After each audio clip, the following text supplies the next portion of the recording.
Family sedan competition is white hot these days. Why go for the all-new 2012 Volkswagen Passat? Well, VW builds a special larger version for us Americans. They have also dropped the price, and maintenance is free for the first 3 years. It's now assembled here too in Chattanooga, Tennessee. Or maybe these 3 letters grab your attention. Passat has a diesel engine option. The competitors don't. The turbocharged 4-cylinder TDI makes 140 horsepower, which doesn't sound powerful, but I'll address that in a second. Diesel smoke and smell is a thing of the past. The TDI engine is very clean. You can buy it in all 50 states, but that is not the best part. The EPA rates fuel economy at 31 city, 43 highway, and Passat is not a small car. Can it get out of its own way? Sure can.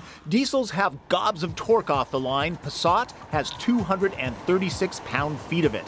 Hustling to 60 miles an hour in about 8.5 seconds, power feels more substantial than 140 horses. I'm surprised Americans haven't fully embraced diesel engines passing on a 2-lane road or going up a steep hill. There's lots of low-end torque and power. Passat is moderately quiet. You'll hear the distinctive diesel grumble, especially at idle. But it's okay, this is hardly a bad sound. Ride quality is comfortable with good, capable cornering. This German has developed a thick American accent. The quick-shifting 6-speed dual-clutch automatic aggressively looks for the highest gear possible, maybe too high occasionally. Real-world fuel economy? Well, check this out. This is my city average. I've been driving around for about a half an hour. This is an easy figure to get. I've been driving sort of moderately. It's even better on the highway. At a fairly steady 65 miles an hour, I've seen the computer read 52 miles per gallon. Impressive, if the gauge is accurate. Everything, including the cabin, has a restrained, modern appearance. Materials look good, feel good too. Heated seats are broad, minimally bolstered, and covered in easy care synthetic leather. Tunes will sound good through the Fender, yes, Fender branded audio system. The optional nav system is easy to understand, though the screen requires a very deliberate touch. Surprisingly, no backup camera. If you buy your cars based on cubby holes, you'll want this one on your list. There's storage all over, plus all of the cup holders can handle my big coffee mug Godzilla without a problem. How American. Switch gears feel fine, screen graphics are well done, phones and iPods are supported, though check the special interface cable before leaving the dealership. My example didn't seat well. The back seat has loads of legroom. VW claims there's 4.5 inches more of it than a Hyundai Sonata. Again, the cushion is on the flat side, and again, lots of storage. Great for families, but no power port or climate vents. And if your dog likes to stick his head out the window, this is as far down as they go. Trunks are measured in cubic feet. However, do you put small little cubic feet in your trunk? No, you put big stuff like this. That's what counts. That's why I do this test. Oh, wait, let me show you that the folks at VW are kind enough to give you a spare tire. These days, a simple repair kit is becoming more common. The AdBlue tank is filled here, which is necessary for the emissions system.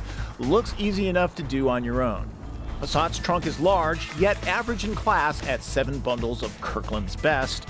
Watch the hinge arms though, they can squish things. Worth noting, the pass-through is very large and useful. Passat is not a flashy-looking car. It appears the designers had a contest to see who could use the fewest lines. Some might see it as plain. I find it modern and clean with a dose of anonymity. In some ways, it looks like a supersized Jetta. The C-pillar reminds me a bit of a Chevy Impala. Passat has 2 other engine options. Priced below the TDI is a 2.5-liter 5-cylinder that makes 170 horsepower, though it has much less torque, much higher in the power band. There's also VW's VR6 engine with how many cylinders? The clue is VR6. It makes 280 horsepower and a bit more torque than the TDI. It also drinks premium fuel.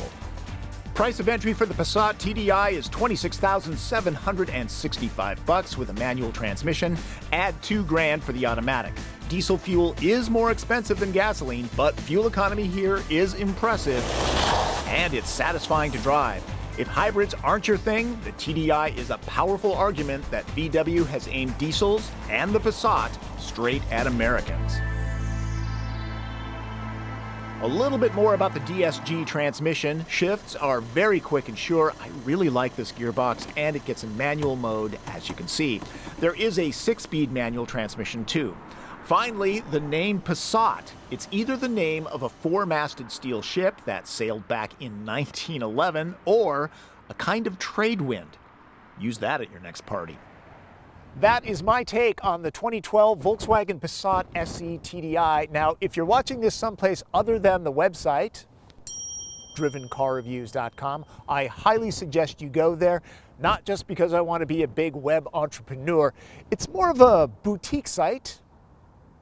All right, that's a euphemism for saying small. But the great thing about small sites is your voice can be heard there. On the big mega sites, your posts just kind of dwindle down and nobody ever reads it. You can be heard at drivencarreviews.com. So check it out. That's Driven. I'm Tom Volk.